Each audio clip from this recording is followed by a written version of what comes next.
নমস্কার, কম্পিউটার শিক্ষা বাংলা চ্যানেলের এপিসোড নাম্বার 15-তে সবাইকে স্বাগত। আজকে আমরা শিখব মাইক্রোসফটের আরেকটি নতুন প্যাকেজ, নতুন না আরেকটি প্যাকেজ যেটা খুব প্রচলিত, সেটা হচ্ছে পাওয়ার পয়েন্ট। এর আগের এপিসোডগুলোতে আমরা যথাক্রমে দেখেছিলাম ওয়ার্ড, এক্সেল, মানে বেসিক আইডিয়া নিয়েছিলাম। সেরকম পাওয়ার পয়েন্ট আরেকটা প্যাকেজ হচ্ছে এই মাইক্রোসফট অফিসের একটা প্যাকেজ। ঠিক আছে, তো এগুলো আমরা আস্তে আস্তে জানবো কি জিনিস, কিভাবে কাজ করে, মানে বেসিক, তার একটা বেসিক আইডিয়া নেব। তাহলে শুরু করা যাক।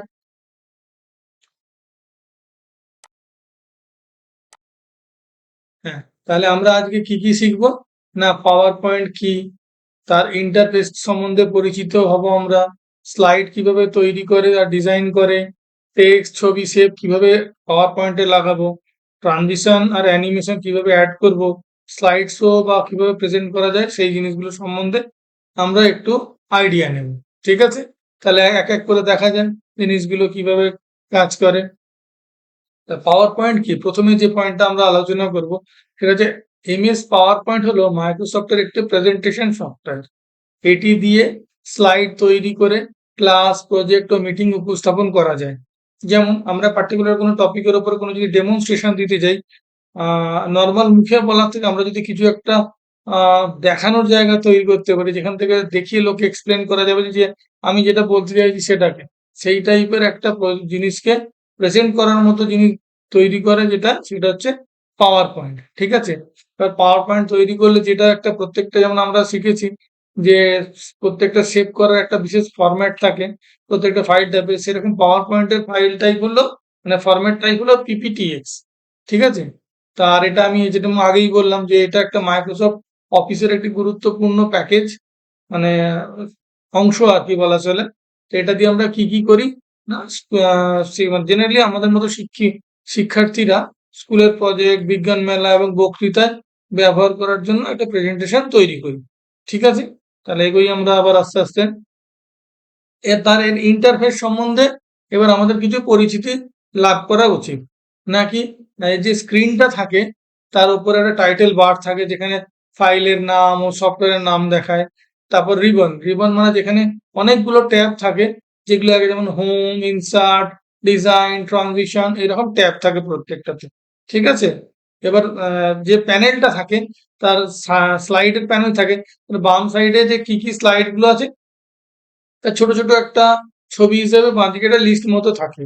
আর ডান দিকের যে অংশটা থাকে সেটাকে এডিটিং এরিয়া বলে। ঠিক আছে, যেমন যার মাঝখানটার অংশটা আমরা মানে বিভিন্ন রকমের কাজ, আমাদের যেটা প্রয়োজনীয় জিনিস সেগুলোকে আমরা ওই ডান সাইড মানে মাঝখানের যে অংশটা সেই অংশটাতে করতে পারি। ঠিক আছে, তা নোটস প্যানেল, স্লাইডের নিচে উপস্থাপকের মানে নোট লেখা যায়, লেখার একটা জায়গা থাকে। ঠিক আছে, তো এবার আমরা দেখবো স্লাইড তৈরি ও ডিজাইন কিভাবে করে। নতুন স্লাইড যোগ করতে পারলে, করতে চাইলে আমাদের যে পাওয়ার পয়েন্ট খোলার পরে নিউ স্লাইড মানে হোম থেকে নিউ স্লাইড থেকে গিয়ে অ্যাড করতে পারি, অথবা কন্ট্রোল এম প্রেস করলে একটা নতুন স্লাইড তৈরি হয়ে যায়, যেটা আমরা বাঁদিকের সাইডে প্যানেলে দেখতে পাবো।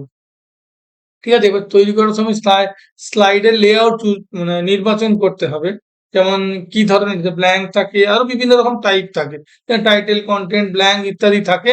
সেই সব জিনিসগুলো আমরা চুজ করে নিতে পারবো। মানে এখন এটা আমরা শুরু করিনি, শুরু করার আগে কি কি জিনিসগুলো কিভাবে করবো সেটা একটা আইডিয়া করে নিয়ে আমরা করি।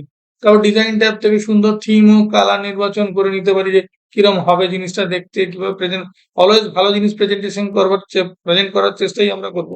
সেই মতো আমরা ডিজাইন করে নেবো ট্যাবটা। ঠিক আছে, তো এবারে স্লাইডের সাইজ, তারপরে সাইজটা একবার সেট করে নেবো কিভাবে না, ডিজাইনের মধ্যে গিয়ে স্লাইড সাইজ, তারপরে উইন্ড স্ক্রিন মানে 16:9, মানে এই যে রেশিওটা, মানে হাইটটা হবে 9 আর উইথটা হবে 16।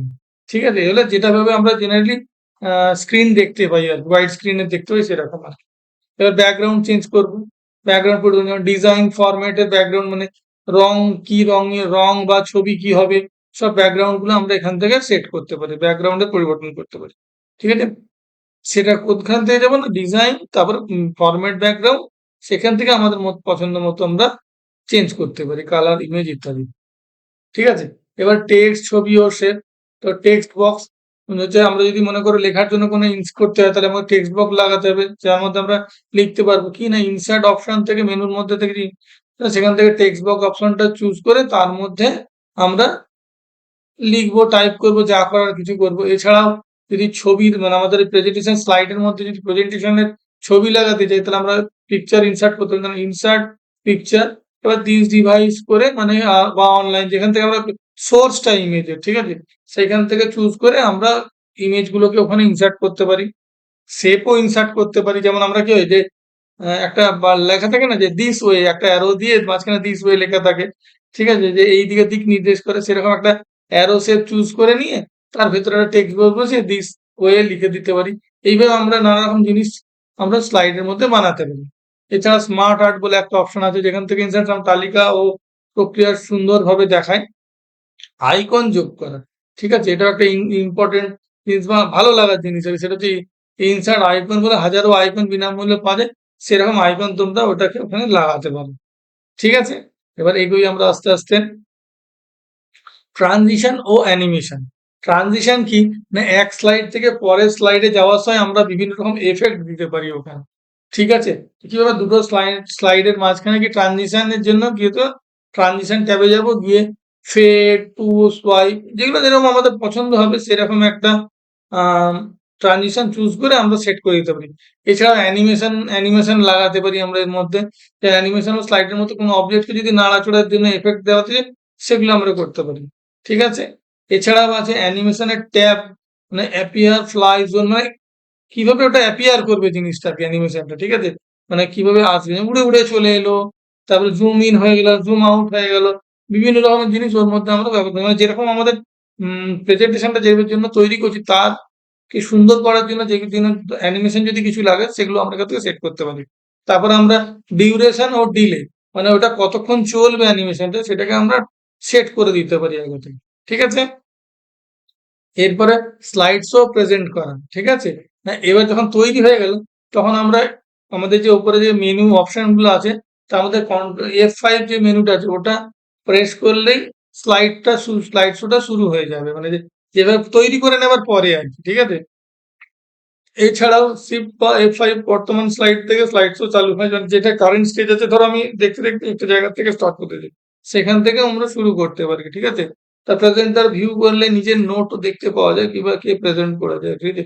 স্লাইড শো অ্যারো, মানে ধরো শুরু হয়েছে, এবারে আমাদের তো নেক্সট স্লাইডে যেতে হবে, তো সেখানে আমরা নেক্সট অ্যারো কি প্রেস করে করে পরের স্লাইডে যেতে পারি, ঠিক আছে। এবার এটা যখন তৈরি হয়ে গেল, তৈরি করে আমরা যদি প্রিন্ট করতেও চাই সিট গুলোকে পরপর পর পিডিএফ হিসেবে, তাহলে কন্ট্রোল পি, যেমন আগের ওয়ার্ড বা এক্সেলও যেরকম আমরা দেখেছি, কন্ট্রোল পি মেরে সেটাকে এক্সপোর্ট করতে পারি আমরা, মানে সেভ করতে পারি, তো ফাইলটাকে এক্সপোর্টও করে নিতে পারি, পিডিএফ এ করতে পারি বা যে যে ফরম্যাটে করতে পারি, ঠিক আছে।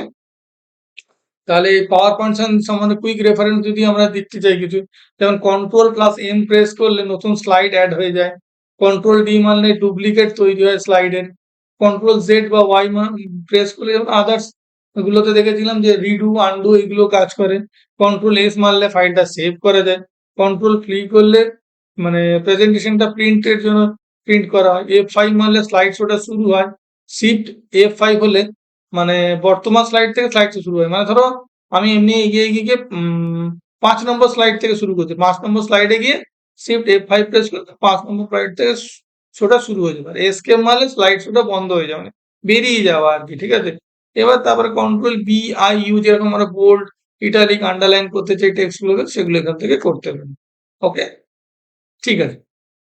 তাহলে আমরা আজকে কি কি শিখলাম, না পাওয়ার পয়েন্টটা কি, তারপর তার ইন্টারফেস সম্বন্ধে একটা পরিচিতি গ্রহণ করলাম আমরা, স্লাইড তৈরি করা ও ডিজাইন করা, তারপর টেক্সট বা ছবি শেপ কিভাবে ওর মধ্যে ইনসার্ট করবো স্লাইডের মধ্যে, কিভাবে অ্যানিমেশন ট্রানজিশন এইসব গুলো দেবো ওই স্লাইড শোটার মধ্যে, তারপরে স্লাইড শোটা কিভাবে প্রেজেন্ট করা হবে সেইটাকে আমরা জানলাম, মানে পরপর গ্রাজুয়ালি আমরা এই জিনিসগুলো শিখলাম এই ছোট স্লাইডের মাধ্যমে, মতলব মানে এই এটার মাধ্যমে, এই নোটসটার মাধ্যমে, ঠিক আছে।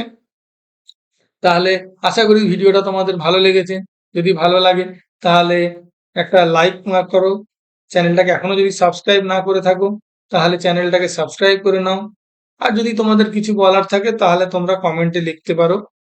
দেখা হচ্ছে তোমাদের কম্পিউটার শিক্ষা বাংলার নতুন একটা এপিসোড 16 তে।